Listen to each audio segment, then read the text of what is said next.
ce jour-là, vous êtes à l'église. À l'église. Pour la prière. Très bien. Et jusqu'à 19h, 17h, son frère qui quitte à l'école, il sait que généralement, elle, quand elle descend de l'école, elle fait la nourriture, elle s'occupe de tout ce qu'il faut. C'est une fille vraiment qu'on prend en exemple à la maison. D'accord. Mais ce jour-là, elle n'est pas vue arriver et son frère s'inquiétait. Donc il m'appelle, je lui ai dit... On précise qu'elle était sortie à 7h. Elle était sortie à 7h. Vous étiez encore à l'église. On est encore à l'église. Très bien, comme cela se fait habituellement. Habituellement. Souvent même, on peut venir à 22h, c'est elle qui ouvre le portail, ou bien son grand frère qui ouvre le portail. Donc on n'est pas inquiet. Donc il appelle pour dire, maman, elle n'est pas encore arrivée. Je lui ai demandé, mais il a plu là-bas. Il dit, effectivement, il a plu. J'ai dit, elle s'est abritée quelque part peut-être. Très bien. Jusqu'à 21h, 22h, c'est le papa maintenant qui m'appelle pour dire, maman, Esther n'a jamais fait ça. Moi, si elle avait un téléphone, je pouvais savoir au moins où elle est partie. Très bien. Puisque c'est un enfant même qui n'arrive pas à me prêter un taxi. C'est pourquoi toutes les écoles comprennent, c'est juste auprès de la maison. Ici. Elle n'est pas éveillée comme les autres enfants si ce n'est pas à l'église. Très bien. Ce jour-là, 21h, 22h, le vieux, son papa. Son papa. Voilà. Il m'appelle et moi je quitte maintenant Songon. J'arrive à la maison toute tremblante. On commence maintenant, tout le monde à la chercher avec nos enfants spirituels, les garçons. On rentre. Vous êtes allé à l'école d'abord, vous avez Oui, c'est à l'école d'abord, on est parti. Aux environs de l'école, elle a des amis. Très bien. Voilà, des amis. Ce sont ces amis-là qui ont dit non, elle n'est pas venue à l'école. Elle n'est pas venue à l'école. Là, c'était vraiment compliqué. D'accord. On a cherché jusqu'à 6h, un peu partout.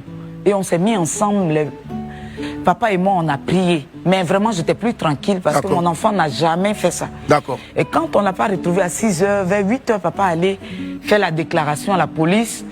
Moi, à 8h, le lendemain, il y a eu la déclaration à la police. Déclaration à la police. Très bien. Moi, j'attrapais pas mon cœur parce que c'est pas une enfant qui a l'habitude de sortir. Donc, j'étais là, j'étais pas vraiment tranquille. Je me suis dit, comme elle avait déjà perdu une clé, peut-être qu'elle a perdu la deuxième clé. Elle a peur de venir à la maison. Elle va prendre une grande personne, venir demander pardon. J'ai eu une vidéo qui circulait sur les réseaux sociaux, comme quoi, en griffe, votre fille et une amie seraient dans une résidence. Est-ce que vous confirmez que c'était vraiment votre fille? La fille, c'était ma fille. C'était votre fille, très bien. Et j'ai été vraiment blessée aussi. D'accord, on va y arriver. Beaucoup de personnes se posent la question de savoir, est-ce que c'est... Mais avec quel téléphone elles ont eu à faire la vidéo? Déjà que vous dites que c'est pas l'autre plan. Le téléphone, parce que moi-même j'ai eu l'information de la vidéo après. Après. J'ai eu l'information de la vidéo après. C'est pas une résidence en tant que telle. D'accord. La maison se trouvait en face même de l'école. La maison se trouvait en face de l'école. Une camarade a dit à ma fille, il y a anniversaire chez des tontons en face qui ne sont pas non loin de l'école. De l'école. Donc du coup, elles ne sont pas parties. Elles ne sont pas parties ce mercredi-là à l'école. Dans la même tenue de l'école, elles sont parties faire l'anniversaire. Très bien. Donc et c'est l'une des amies maintenant de ma fille le lendemain qui me dit, maman, on a vu Esther rentrer ici avec sa nouvelle camarade. D'accord. Et je vais chez la maman, les parents de la nouvelle camarade.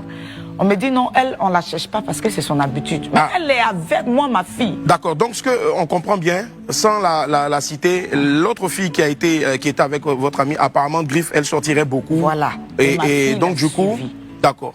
Ok. Mais la vôtre, ce n'est pas dans ses habitudes, bien sûr. Pas du tout. Donc, elle est partie dans une autre griffe, on va dire dans la maison où il y avait le soi-disant anniversaire. Voilà, c'est pas une résidence. Très bien. Mais c'est la maison des personnes. Et la police est en train de faire son travail. Je veux dire donc, s'il vous plaît, Chantre Lia, beaucoup de courage à vous. Grosse force à vous. Alors, dites-moi, pourquoi est-ce que, selon vous, votre fille ne vous a pas appelé? Elle ne m'a pas appelé parce qu'elle sait qu'elle n'a pas l'habitude de dormir dehors. Donc, du coup... Et nous, on a une éducation qu'on donne aux enfants. Ouais. On l'a vu, elle était toute apeurée. Voilà. Qui c'est qui l'a raccompagnée à la maison? Elle m'a dit que c'est un boutiquier, parce que les boutiquiers maintenant, dans le quartier, avaient... Donc c'est un qui a appelé papa. Mais dans le véhicule, c'était le véhicule... C'est le véhicule de papa. Déjà, je veux dire merci vraiment aux autorités, à la police, et surtout à la préfecture de police, qui a vraiment mis tout en œuvre pour que vraiment les choses puissent bien se passer. Et eux aussi nous ont donné plus de détails. Voilà, sur la situation. C'est pas des personnes qui... Elle n'a pas enlevé. Voilà, elle n'a pas été enlevée. D'accord, donc, s'il te plaît Willy, elle n'a pas été enlevée. Vous pensez que c'était un enlèvement? C'est cela où on vous avait fait croire que c'était un enlèvement. Bon, une mère troublée, oui. Moi je cherche mon enfant. D'accord. Il y a des enfants qui sortent et qui ne reviennent pas. Très bien. Je lançais un appel et je voulais juste revoir mon enfant. Donc je n'ai pas peut-être pesé les mots ou je n'ai pas pu dire ce qu'il fallait. Regardez mon accoutrement, regardez comment j'étais. Très bien. Je ne me suis pas lavé pendant 4 jours, je n'ai pas dormi pendant 4 jours. Mais on va revenir rapidement pour ne pas qu'il y ait des quiproquos. Vous avez parlé d'un boutiquier. Le boutiquier, quel était son rôle exactement? Bon, oui, allez-y. On a distribué des tracts, voilà. des feuilles collé, comme ça, voilà. Cela se fait, voilà. d'accord. Et puis à tous ceux qui sont aux alentours de l'école, dans le quartier et Très tout bien. ça. Et c'est l'un qui l'a retrouvé et qui nous a appelés. Pour dire qu'il a vu les filles, il a mis la main sur eux. C'est cela. Et puis c'est là que nous sommes arrivés vers eux. D'accord. Donc du coup, comme on le fait partout, on met des affiches et autres. Voilà. Et une personne qui retrouve, c'est comme ça au fait justement. Quand un enfant se perd et que même dans WAM ici, on lance un avis de recherche, il y a forcément une personne qui a vu ou qui a recueilli l'enfant. Et la plupart des avis de recherche, bien sûr, qu'on a lancés ici, ont permis à des familles de retrouver leurs proches. Donc voilà. Alors là maintenant, qu'est-ce qui s'est réellement passé?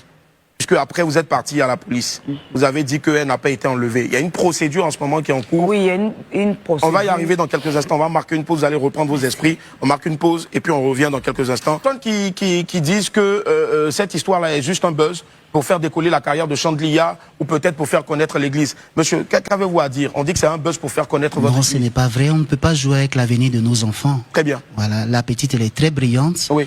Et puis, sa maman a commencé à chanter, c'est pas maintenant. C'est cela. Voilà, nous aussi, nous avons démarré le ministère, ce n'est pas maintenant. Voilà, on n'a pas besoin d'un buzz pour faire connaître que ce soit l'église, que ce soit le ministère. On a des personnes voilà, des personnes ici. très responsables. Je veux d'abord dire merci à la police nationale. Très bien. Merci en tant que mère. J'ai porté mon enfant 9 mois. Oui. Vraiment, merci. Et en même temps, demander pardon. Parce qu'en tant qu'un enfant de pasteur, certaines personnes ont été choquées par le comportement de ma fille. C'est cela. Il y a l'éducation que les parents donnent. Mais il y a l'éducation aussi que le dehors donne aux enfants. C'est cela. C'est pourquoi nous prions pour que Dieu aide nos enfants. C'est Dieu qui façonne les cœurs. Mon enfant, si tu la vois, c'est une petite fille sage.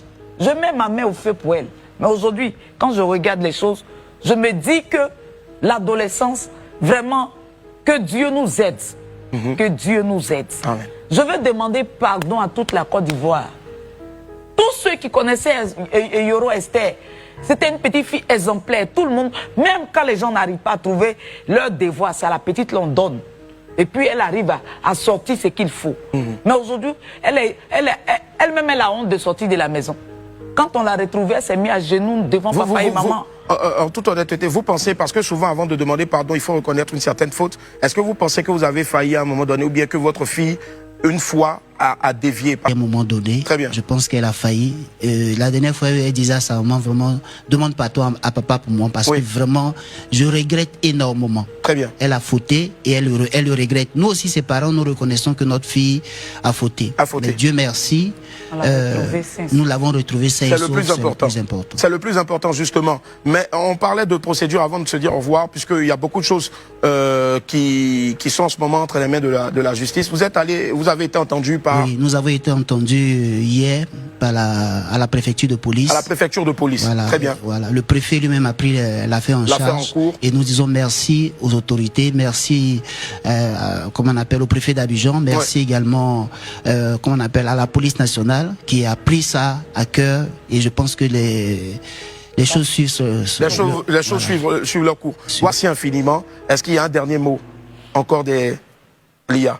Que Dieu vous bénisse, Amen. Tout simplement. Amen. Que Dieu vous bénisse. Amen. Force à vous encore. Ce n'est pas facile, force à vous. Mais je suis sûr qu'une chose est sûre. N'écoutez pas ce qui se passe sur les réseaux sociaux. Si vraiment vous avez eu mal, il y a une justice de Dieu, forcément, et la vérité reviendra plus vite que le mensonge. S'il y a eu mensonge, bien sûr. Grand homme, est-ce qu'il y a un message encore? C'est de dire d'abord merci à Willy, merci encore à Live TV, merci encore aux autorités de la Côte d'Ivoire. Que Dieu vous bénisse encore abondamment. Et je demande aux parents, surtout de veiller sur leurs enfants et de leur donner une bonne éducation. Très bien. Merci infiniment, mesdames et